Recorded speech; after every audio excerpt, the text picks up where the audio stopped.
In spring of 2023, Roki Sasaki introduced himself to the Western baseball world. Roki Sasaki. Roki Sasaki. Roki Sasaki. Roki Sasaki. Once-in-a-generation talent. At 21 years old, he dominated the radar gun at the WBC with a fastball sitting in the triple digits, maybe the best four-seamer in the world. He also showcased his knockout splitter, maybe the best pitch in the world. This was just under a year after his first legacy-defining moment, a 19 strikeout perfect game in MPB. He followed that up by throwing 8 perfect innings in his very next start. Roki Sasaki might have been the greatest pitching prospect that this world has ever seen. When Yoshinobu Yamamoto signed his $325 million deal with the Dodgers in 2023, most scouts believed Sasaki would be worth even more. He'd get over $325 million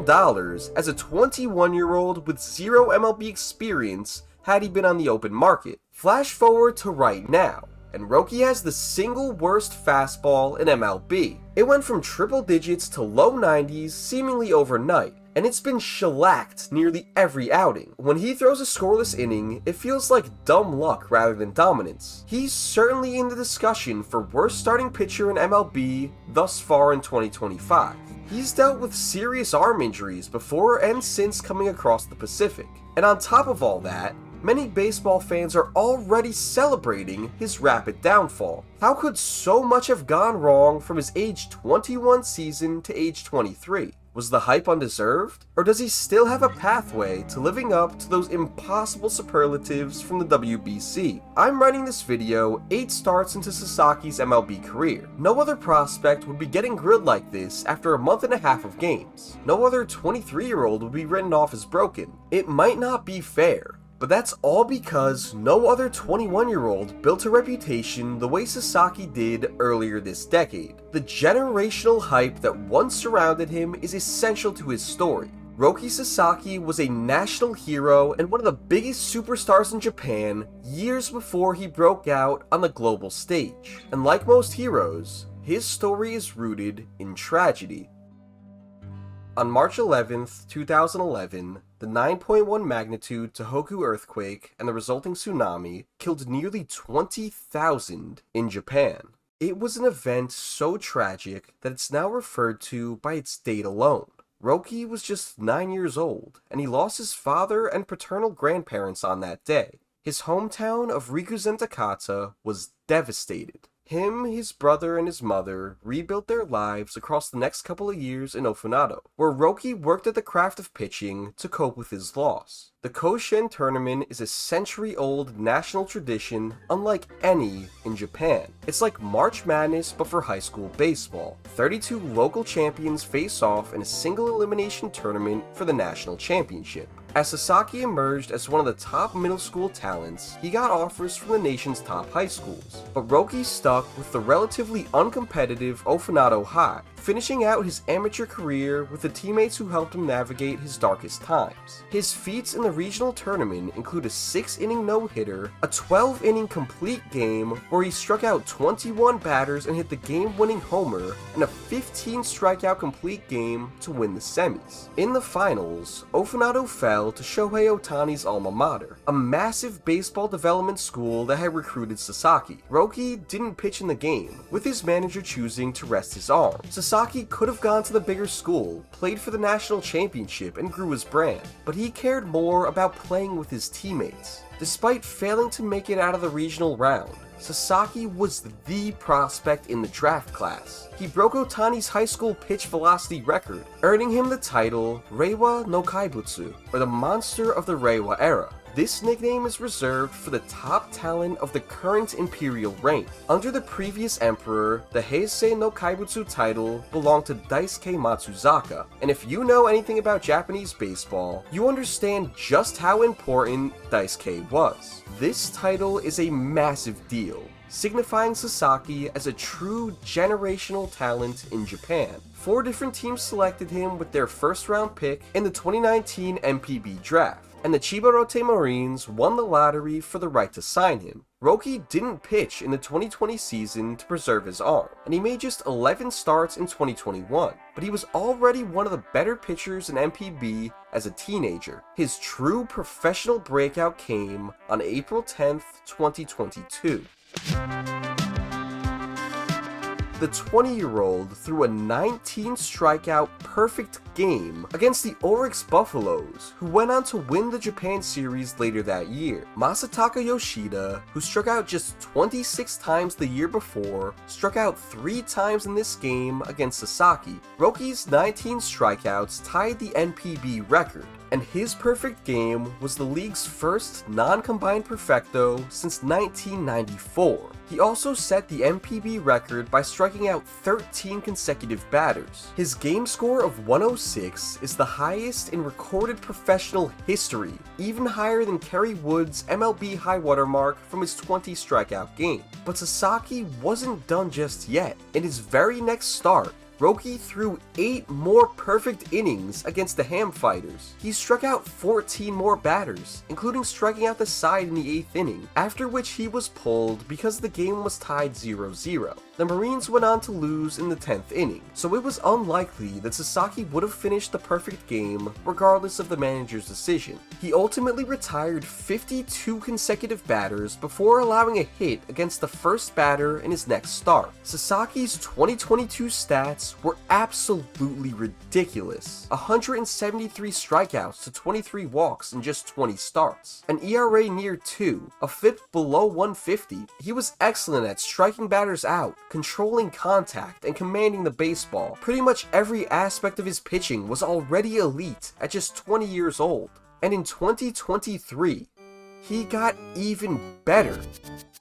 On March 11th, 12 years to the day of the disaster that took his father from him, Sasaki took the mound in the Tokyo Dome for Samurai Japan. With a heavy heart, he dominated the Czech Republic in his first WBC start. 8 strikeouts, 2 hits, and no earned runs in 3 2/3 innings. Out of 66 pitches, 21 were over 100 miles per hour. He also gifted Willie Escala with a couple of bags of candy as an apology for hitting him with a pitch. But that's just the Czech Republic. Most of these guys couldn't make it in affiliated ball. In his second start, Sasaki faced a real challenge. He got the ball against a very good Team Mexico lineup in the tournament semifinals. For the first time, North America got to see what Roki could do. And more importantly to me, analysts had access to Roki's StatCast data. So did he live up to that impossible billing? Well, kind of. He was far from perfect against Team Mexico. In 4 innings, he struck out just 3 batters, and he allowed 3 runs on this swing by Luis Urias. The results weren't there, but the stuff certainly was. His fastball averaged 100.5 miles per hour with 17 inches of IVB, and it touched 101.9. 26 of 29 fastballs reached triple digits. He only went 4 innings, but he became just the 5th starter in recorded history to throw that many triple-digit pitches in a game. His splitter was sitting in the low 90s and touched 93 while dropping 2 to 3 feet on average. He didn't have his best showing versus Mexico, but his potential was on full display. Even though it wasn't his best effort, Sasaki contributed to a gold medal winning Team Japan. Sasaki's 2023 in MPB was one of the most impressive statistical performances ever on a rate basis. He tied Ohtani's MPB velocity record. He kept his ERA under 2, and his FIP was an otherworldly 0.56. The only problem is that he threw just 91 innings. A strained oblique limited him to just 15 starts in a season that ended up resembling Jacob deGrom's 2021. This wasn't Roki's first injury scare, as arm soreness in 2020 led to a Tommy John surgery recommendation that was ultimately avoided. As offseason rumors swirled, suggesting he would join MLB for 2024, Roki ultimately rejoined the Marines. He'd been interested in making the leap to the US as early as high school, and he seemingly did want to leave, but he'd spend one final year in his native land. He was excellent once again in 2024, but not quite up to the standards he'd set for himself. His strikeout rate went from 35% in 2022 to 39% in 2023, but fell all the way back to 29% in 2024. His walk rate also jumped significantly. His ERA and FIP were still elite, but he also succumbed to shoulder soreness that limited both his velocity and his volume. Sasaki threw just 111 innings, and it was still the second highest mark of his MPB career. His fastball lost 2 ticks from 2023, going from 99 to 97 miles per hour on average. But maybe even more concerning was his drop and break. Sasaki's fastball went from averaging over 18 inches of IVB, which is excellent, to 16 inches, which is mediocre. This essentially means that his fastball wasn't rising as much as it used to, but the results were still there. Even if this slightly regressed state is just who he was now, that's still elite. And if he could get back to 2023 form with a full workload, he'd be the greatest pitcher on the planet. In the offseason, rumors once again swirled about his future. Would it be in MLB or NPB in 2025? In early November, the Marines answered that question, announcing that they were posting Sasaki to MLB. Just like Ohtani, Sasaki didn't wait until he was 25 years old and eligible to make some real money. He was capped at around $6 million, when he almost certainly would have made 9 figures in an uncapped free agency. Roki was seemingly more concerned about his development as a pitcher. Out of the teams he met with, he asked each one of them to give their reasoning for why his velocity was down in 2024, as well as a presentation for how they'd help him return his fastball to 2023 levels. He's fielded questions about why he chose to come to MLB now rather than wait the 2 years and hit the open market. His answer, through a translator, was that there are no guarantees about my condition in those 2 years. Essentially, Sasaki chose to come to the US in large part because he felt like he'd have access to better health resources and pitching development, and the Dodgers seemingly presented him with the most convincing developmental program. Obviously, choosing the Dodgers has more implications than that. Most fans see a guy who joined MLB's super team to win a ring, especially after offseason quotes about wanting to avoid big media markets. Joining the second biggest media market in the league that just so happens to be defending champs with 2 other Japanese superstars looks pretty weak if you ask most fans. The Blue Jays were runners-up, as they tend to be. The Padres, who roster Roki's idol, were another finalist. Fans of 29 teams weren't happy, myself included. But can you really blame him? The Dodgers are a premier organization who happen to be on the West Coast. The small market quote seems silly in retrospect, but being on a roster this loaded does take the pressure off. The Japanese media won't be busy hounding Roki when Yama's on a Cy Young pace and Ohtani's winning a 4th MVP. If he went to the Padres, or especially the Blue Jays, his struggles would be a much bigger story since he'd be a key starter on either of those teams. I think it's totally reasonable that Roki chose the Dodgers for reasons beyond ring chasing. Fairly or otherwise, because of that decision, Sasaki instantly put a target on his back for fans. So many people are actively rooting for this guy to fail. If he pitched like his 2023 self while making the league minimum for the $400 million payroll Dodgers, how was anyone supposed to stop them? Thankfully for the haters, through 8 starts, they are winning big. But hold on, if you've made it this far and you're enjoying the content, please subscribe. Most of you are returning viewers who haven't subscribed. Hitting that subscribe button is free, only takes a click, and it helps me out a ton. I wouldn't interrupt the video if it didn't. Thanks. Roki has shown a few flashes this year, but he's generally disappointed both in terms of stuff and results. Sasaki joined the Dodgers for spring training on February 11th, and manager Dave Roberts announced him as a starter for the Tokyo series. Entering the spring, there were questions about where Roki's stuff would be with the MLB ball and with his diminished stuff in 2024. The splitter looked as good as ever in the spring, one of the lowest spin splitters that gets -4 inches of IVB, which is over half a foot more drop than average. Despite his velocity being down, it was still unique enough and nasty enough to be one of the best splitters in the game. This is an 80 grade pitch. His slider was seldom used, it had poor spin, and the velo was down in the spring. As Lance Brzezowski pointed out in his preseason evaluation, Roki's slider probably needs to be more like a cutter to be effective. It was sitting in the low to mid 80s in 2024 and remained there in spring of 2025.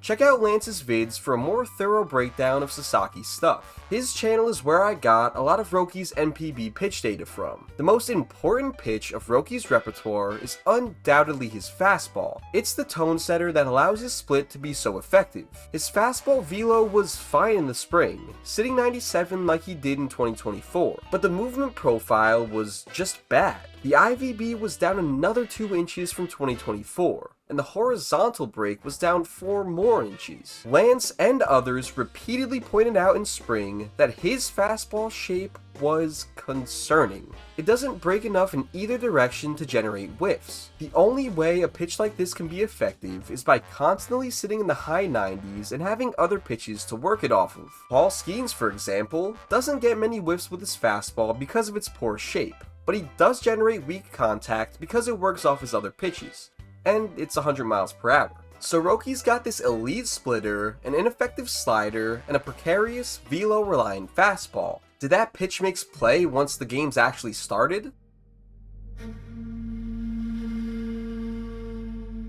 In his MLB debut in Tokyo, Sasaki's velocity was there. His fastball averaged 98 and touched triple digits. Not quite 2023 levels, but very promising for a mid-March outing. The pitch shape was also better than it was in the spring. He was clearly amped up for his debut in his home country, and it affected his stuff positively, but his command negatively. He walked 5 batters and threw just 19 of 56 pitches in the zone, but he only allowed 1 hit and 1 run, and the Dodgers won the game. No harm, no foul. But in his home debut, Sasaki really struggled. He failed to make it through 2 innings, walking 4, allowing 2 earned runs, and sitting 96 with his fastball. It was a total disaster, and the Japanese broadcast caught him crying in the dugout after he was pulled. Of course, the internet had a field day, but his third start was a great bounce back. His fastball sat 97, his splitter velo was up, and his command was better. That being said, he still only went 4 innings. If he built up the stamina while keeping this rate up, he'd be a quality starter. And Roki did go deeper into each of his next 4 starts. They were all decent on paper, but none were without concerning metrics and inconsistent velocity. He could still dial it up when he needed it, but this was not the same guy who sat 99 just a couple of years ago. These results just weren't sustainable. And in his 8th start of the year, that house of cards came crashing down. And Suarez toward the pool.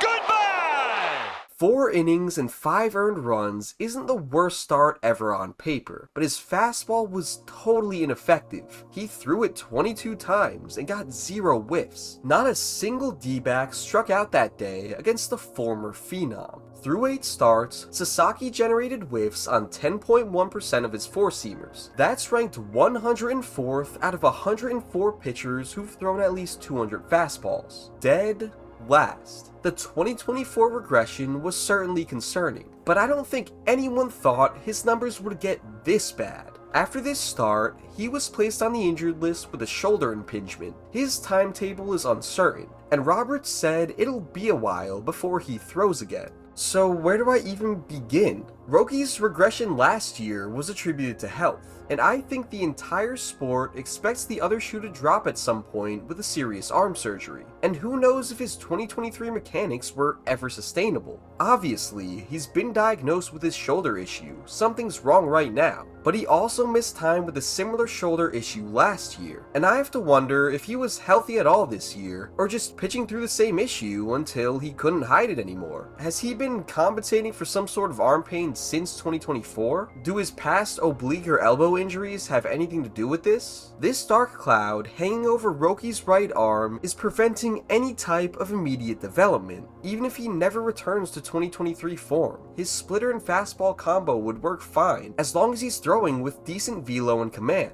and then he just needs to add a cutter or tweak his slider to be very effective. But it looks like half of this developmental battle will be getting him back to where he was last year, which is already worse than advertised. This case reminds me of Sasaki's teammate, Bobby Miller. Miller's 2023 rookie season with the Dodgers was absolutely elite. He averaged 99 with his fastball, kept his ERA under 4 and his FIP near 350, and he generated nearly 3 FWAR in just 22 starts. Then he started on opening day of 2024 and threw one of the best starts of the season by any pitcher. He struck out 11 batters, only allowed 2 hits and a walk, and looked completely untouchable at times. The command, the velo, the mix, it looked like the Dodgers had a new ace on their hands. But Miller only made 2 more mediocre starts before going down with a shoulder issue. Since returning from that injury, he's posted an ERA near 10, hardly any strikeouts, a ton of walks, and multiple demotions to AAA. Clearly, the shoulder subtly affected his command, his velo, and his movement. Much like Roki, he could still light up the radar gun when needed, but it's less consistent, and every other aspect of his repertoire has degraded since 2023. Both of these cases serve as reminders of how fragile pitchers are. I would have told you that both of these guys were top 10 true talents in the world after 2023. I probably thought Miller would win Cy Young after that opening day start last year. But both of these guys have completely lost their magic with injury. And injury is nearly inevitable in this line of work. Miller's been trying to get back to form for over a full year now, and he's been terrible at AAA so far, so I don't know where he and the Dodgers go from here. But I want to close this video out on a more optimistic note in regards to our main subject. Roki Sasaki is just 23 years old. Mark Prior and the Dodgers staff just got their hands on him a few months ago. They didn't experiment much with his pitches this spring since they had to build him up quickly for the early start in Tokyo. I have to imagine that this upcoming offseason of work will lead to a massive step forward in 2026. As for his health, that's unpredictable, but I will say this. The Dodgers almost certainly have better injury prevention and recovery than the Marines, regardless of their reputation. Andrew Friedman loves his glass cannons. The Dodgers have a lot of arm injuries, but it's not because the team is causing them with some type of mechanical philosophy. They're rolling the dice on as many high-ceiling, high-risk arms as they can. It's a roster-building philosophy, Roki included. It might just take one change in preparation or warm-up routines, diet, sleep, whatever it is, to help Roki with his durability. He hasn't had sufficient time to experiment just yet, on the mound or otherwise. The Dodgers still have 5 more years to work with one of the greatest raw arm talents this game has ever seen. The Dodgers will make changes. They'll push Roki to his limits. Maybe they'll break him at times. But he has the luxury of not being the guy. There are so many challenges ahead of him if he even hopes to return to where he once was. But with all Sasaki's been through in his life, I have to imagine he's prepared for anything else that comes his way. Shout out to my channel members Misty, Zach G, Adam, Ethan, Alex, Mammoth, Zach E, Vikram, El Quacko, Richard Hamilton, JJ, and John, who got to watch this video early. If you want to support the channel financially, get early access to videos, and get the shout out at the end, as well as some more exclusive content, hit that join button down below for just $4 a month. I'll be putting out some more casual, members-only content this summer, so make sure you join so you don't miss out. And even if you don't, thanks so much for watching.